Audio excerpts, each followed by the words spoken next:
policy. I haven't read the policy, so I don't want to. I don't. So, but you think but that? Here's what I'll say: Pennsylvania right now has a surplus of money. We're one of the states that fought last year over how we were going to spend our surplus of money. Like, this isn't a tax issue right now. We have all kinds of money. It's a priorities issue.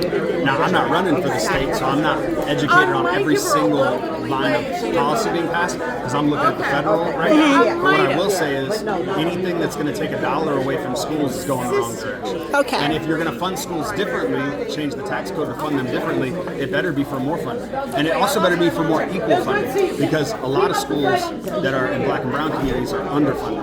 And so this, I mean, I know Governor Shapiro has increased funding for schools, but we also have at the federal level the Department of Education being dismantled. And so whatever change of tax code to move it to income or whatever, it has to be for the net benefit and positive, and it has to show that revenue is going to increase. But then we also have to ask, how's it going to impact constituents? Because right now, poorer communities are the ones who are squeezed because of property tax. It prices people out of their homes. And so people who finally get to retirement age have built some type of nest egg for themselves, have a home, but then their property taxes continue to increase, but their Social Security stays the same, or their retirement stays the same.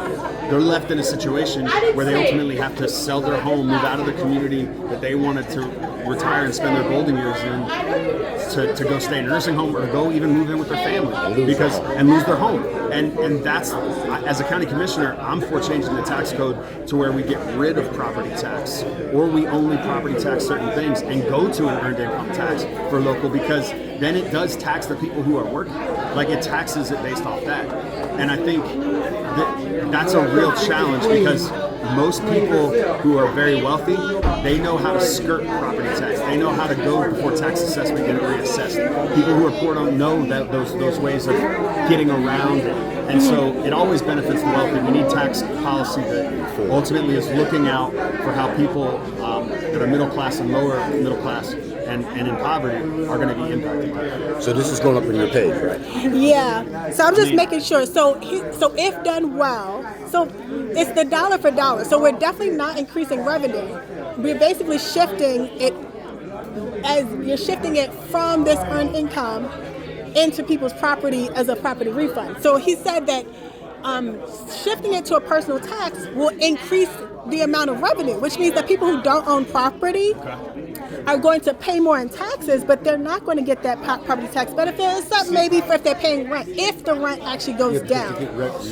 So I haven't seen the legislation. So let's just start there. Very basic. I haven't seen the legislation.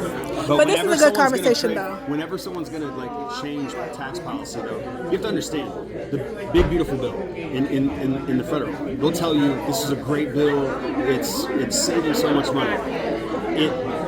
It gave billionaires a tax break and pushed the burden to us. Now they'll say, well, you got tax breaks too, and there were. I think it was a $200 increase in the child tax credit. But what they don't tell you is they underfunded multiple county services. We do human services in the county. They cut funding for multiple things. That's going to increase your property tax. You're going to pay back that $200 over here because your county has to raise taxes.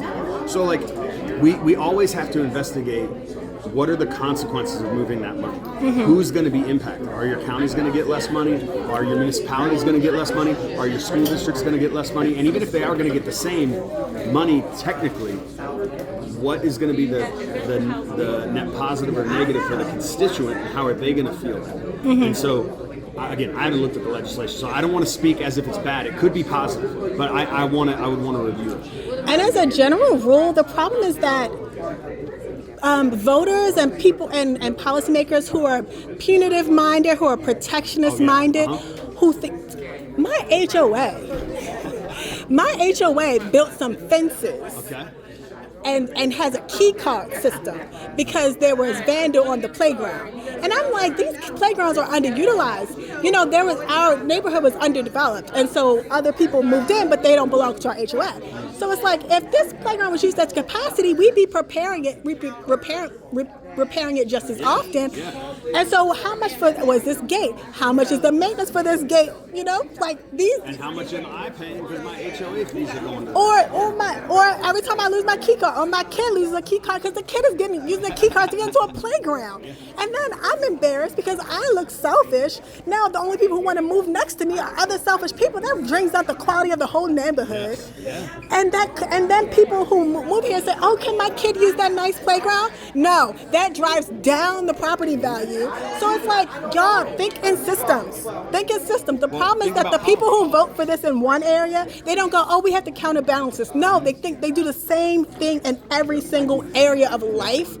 Like they underfund public systems, and then they put a fence in front of their whole playground. Like you don't have enough playgrounds in the neighborhood. How you gonna put a fence around a private playground too? I agree. Okay, so this is the problem. It's pervasive. It's like they keep doing the same thing everywhere. Yeah, but so on that point though, what I say about politics is just how communities organize. Right. And how communities, like the rules we choose to have around our shared experience. This should have been alive instead of. I shouldn't have recorded. I should have been. It's all right. It's too long. So what I would say about an HOA is politics, but that doesn't mean it's negative. It can be very positive. It can be getting your neighbors together and determining what do we value, how do we want our community to feel, how do we want everyone to be protected and cared for and have what they need, how do we want to make sure that our community is putting its best foot forward.